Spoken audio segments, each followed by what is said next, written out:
Hello students, welcome back to my channel Shubham lecture. Student, जैसा कि इस समय हम 12th फिजिक्स के चैप्टर 3 वैद्युत धारा को पढ़ रहे हैं, जिसमें हमारा नेक्स्ट टॉपिक है वैद्युत सेल। इसे हम इंग्लिश में कहते हैं इलेक्ट्रिक सेल। तो देखिए, इस वीडियो में हम वैद्युत सेल का विद्युत वाहक बल और टर्मिनल विभवांतर, विभव पतन, इन सभी टॉपिक्स को पढ़ेंगे। इससे पहले के टॉपिक मैं आपको ऑलरेडी पढ़ा चुका हूं, प्लेलिस्ट चैनल पर बना दिया गया है, प्लेलिस्ट में जाइए, इस चैप्टर के जो आगे के वीडियोज हैं उनको आप देख सकते हैं। ठीक है, तो हमारा आज का टॉपिक है वैद्युत सेल। इसे इंग्लिश में हम कहेंगे इलेक्ट्रिक सेल। ये क्या होता है देखिए, सबसे पहले डेफिनेशन समझिए। वैद्युत सेल एक ऐसी युक्ति है जो रासायनिक ऊर्जा को वैद्युत ऊर्जा में परिवर्तित करके किसी परिपथ में आवेश के प्रवाह या धारा के प्रवाह को निरंतर बनाए रखती है। यानी कि वैद्युत सेल जो है एक ऐसी डिवाइस होती है, ठीक है, जो क्या करती है, रासायनिक ऊर्जा, किस ऊर्जा को, रासायनिक ऊर्जा को वैद्युत ऊर्जा, रासायनिक ऊर्जा, ठीक है, इसको कन्वर्ट करती है किसमें, इसको कन्वर्ट करती है वैद्युत ऊर्जा में, वैद्युत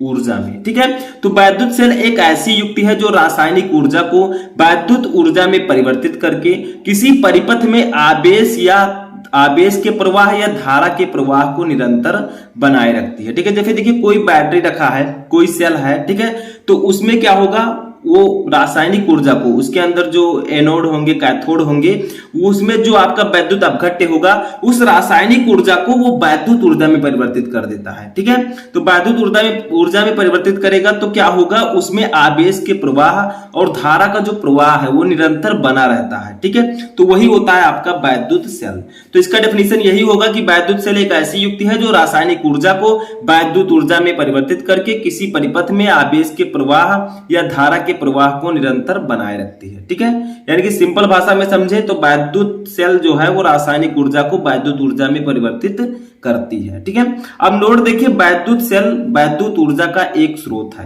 यानी कि जो वैद्युत सेल हमारा होता है ये वैद्युत ऊर्जा का एक स्रोत होता है। ठीक है, जैसे देखिए अब हम समझेंगे कि वैद्युत सेल कितने प्रकार का होता है। टाइप्स ऑफ इलेक्ट्रिक सेल, वैद्युत सेल के प्रकार। तो देखिए वैद्युत सेल मेनली दो प्रकार का होता है। सबसे पहला आपका होगा प्राथमिक सेल और दूसरा आपका होगा द्वितीयक सेल, यानी कि primary cell and secondary cell. ठीक है, इन दोनों में डिफरेंस क्या होता है, तो इसके डेफिनेशन में समझिए। प्राथमिक सेल क्या होता है, वे सेल जो सीधे रासायनिक ऊर्जा को वैद्युत ऊर्जा में परिवर्तित करते हैं प्राथमिक सेल कहलाते हैं। यानी कि जो प्राथमिक सेल होते हैं वो सीधे ही रासायनिक ऊर्जा को वैद्युत ऊर्जा में परिवर्तित कर देते हैं। ठीक है, और द्वितीयक सेल क्या होगा, द्वितीयक सेल ऐसा होता है जिन्हें बार बार आवेशित किया जा सकता है। ठीक है, यानी कि उसे बार बार आवेशित किया जाएगा तो वो जो है ऊर्जा को वैद्युत, यानी कि रासायनिक ऊर्जा को वैद्युत ऊर्जा में परिवर्तित करेंगे। तो प्राथमिक सेल वे सेल होते हैं जो सीधे रासायनिक ऊर्जा को वैद्युत ऊर्जा में परिवर्तित कर देते हैं। ठीक है, वो प्राथमिक सेल कहलाते हैं। देखिए इन्हें पुनः आवेशित नहीं किया जा सकता। यानी कि जो प्राथमिक सेल होते हैं उन्हें पुनः हम आवेशित नहीं कर सकते। यानी कि अगर हम चाहें कि उन्हें आवेश देकर हम पुनः उनको काम में ले आए तो ऐसा नहीं हो सकता। प्राथमिक सेल जो होते हैं इनकी अगर वैलिडिटी खत्म हो गई तो समझ लीजिए वो खत्म हो गई, पुनः हम इसको आवेशित नहीं कर सकते। ठीक है, जैसे बहुत सारे सेल होते हैं उसको हम चार्ज करके दोबारा यूज कर लेते हैं, लेकिन जिसको हम चार्ज करके दोबारा यूज ना कर सकें वही आपका प्राथमिक सेल होगा। चार्ज का मतलब जिन्हें हम आवेशित ना कर सकें। ठीक है, जैसे आपका लैग्रांजे सेल है, डेनियल सेल है तथा शुष्क सेल है, इनको हम सीधे रासायनिक ऊर्जा को वैद्युत ऊर्जा में इनसे परिवर्तित कर सकते हैं। लेकिन अगर इन्हें हम पुनः आवेशित करना चाहें, यानी कि लैग्रांजे सेल आपने लिया, उसको आपने यूज किया, अब आप सोच रहे हैं कि उसकी वैलिडिटी खत्म हो गई है और उसको मैं पुनः आवेशित करके चार्ज करके फिर से यूज कर लूं, तो ऐसा नहीं हो सकता। ठीक है, तो इन्हें पुनः आवेशित नहीं किया जा सकता। तो इसका एग्जांपल समझ लीजिए, लैग्रांजे सेल, डेनियल सेल तथा शुष्क सेल। ऐसे द्वितीयक सेल देखिए। अब देखिए द्वितीयक सेल क्या होता है, सेकेंडरी सेल वे सेल जिन्हें बार बार आवेशित किया जा सकता है द्वितीयक सेल कहलाते हैं। यानी कि द्वितीयक सेल को एक बार यूज करने के बाद फिर से उसे हम चार्ज कर सकते हैं। ठीक है ना, यानी कि मैंने यूज किया, उसकी बैटरी कम हुई, अब फिर से हम उसको चार्ज कर सकते हैं, फिर से वो बैटरी फुल हो जाएगी, यानी कि उसको हम बार बार आवेशित कर सकते हैं। ठीक है, ये आपका होगा द्वितीयक सेल।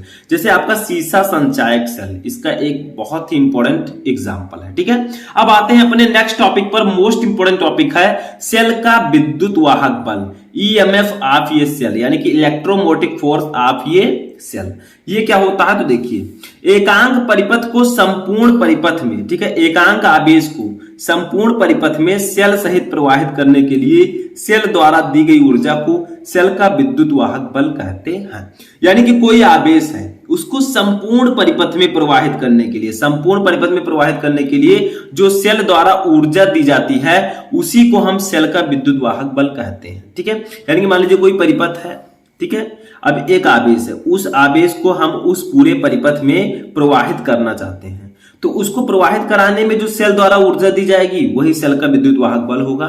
सेल के विद्युत वाहक बल को हम कैपिटल ई से प्रदर्शित करते हैं। ठीक है, यानी कि ई से हम इसे डिनोट करते हैं, जैसे द्रव्यमान को यम से, बल को यप से, वैसे इसको हम ई से प्रदर्शित करते हैं। इसका फॉर्मूला होगा E इक्वल टू W/Q, यानी कि इस आवेश को पूरे परिपथ में प्रवाहित करने के लिए जो ऊर्जा दी जाएगी, W क्या है, सेल द्वारा दी गई ऊर्जा, इन्हीं को हम कहेंगे सेल का विद्युत वाहक बल। तो E इक्वल टू W/Q, यहाँ E क्या है, विद्युत वाहक बल है, Q है आपका आवेश, और E क्या है, E है सेल द्वारा दी गई ऊर्जा या फिर सेल द्वारा किया गया कार्य। ठीक है, डेफिनेशन से ही एकदम ये सिंपल आप समझ गए होंगे कि ये कोई एकांक आवेश है, इसको पूरे परिपथ में प्रवाहित करने में जो सेल द्वारा ऊर्जा W दी जाती है उसी को हम कहते हैं सेल का विद्युत वाहक बल। अब देखिए यहाँ पर E है विद्युत वाहक बल, W है किया गया कार्य, यानी कि सेल द्वारा दी गई ऊर्जा। इसका मात्रक क्या होगा, सिंपल है, समझिए, W क्या है, ये है ऊर्जा, ऊर्जा का मात्रक हो जाएगा जूल। ठीक है, Q क्या है, आवेश, आवेश का मात्रक कूलाम, तो इसका मात्रक हो जाएगा जूल प्रति कूलाम। ठीक है, जूल प्रति कूलाम, या हम इसको लिख सकते हैं वोल्ट। जैसे आपका जो विद्युत विभव होता है, ठीक है, उसका भी सेम यही फॉर्मूला होता है, यानी कि सेम यही मात्रक होता है, जूल प्रति कूलाम या वोल्ट। ठीक है, फॉर्मूला भी ये होता है। तो विद्युत वाहक बल और विभवांतर में ज्यादा डिफरेंस नहीं होता है। ठीक है, तो ये आपका होगा विद्युत वाहक बल। चलिए नेक्स्ट टॉपिक देखते हैं। तो देखिए नेक्स्ट टॉपिक हमारा है टर्मिनल विभवांतर, इसे हम इंग्लिश में कहते हैं टर्मिनल पोटेंशियल डिफरेंस। ये क्या है, देखिए, किसी परिपथ के दो बिंदुओं के बीच एकांक आवेश को प्रवाहित करने में किए गए कार्य को उन दोनों बिंदुओं के बीच टर्मिनल विभवांतर कहते हैं। यानी कि मान लीजिए कोई परिपथ है, ठीक है, उसके दो बिंदु हैं, उन दोनों बिंदुओं के बीच किसी आवेश को, किसी एकांक आवेश को प्रवाहित करने में जो कार्य करना पड़ता है उसे उन बिंदुओं के बीच टर्मिनल विभवांतर कहते हैं। ठीक है, तो ये इसका डेफिनेशन होगा। जैसे उसमें क्या था, जो मैंने इससे पहले आपको बताया था कि एकांक आवेश को संपूर्ण परिपथ में, यानी कि पूरे परिपथ में प्रवाहित करने में जो सेल द्वारा ऊर्जा दी जाएगी उसको हम कहेंगे सेल का विद्युत वाहक बल।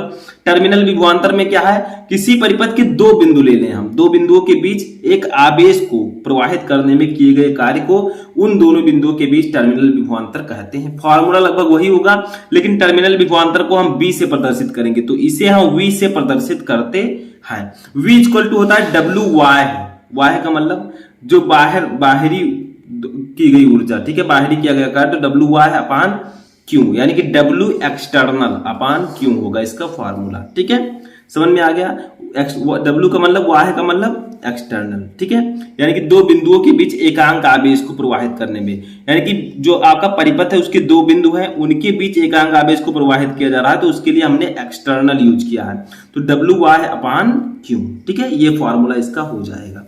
अब देखिए हम आते हैं विभव पतन। यहाँ पर एक और टॉपिक है पोटेंशियल ड्रॉप।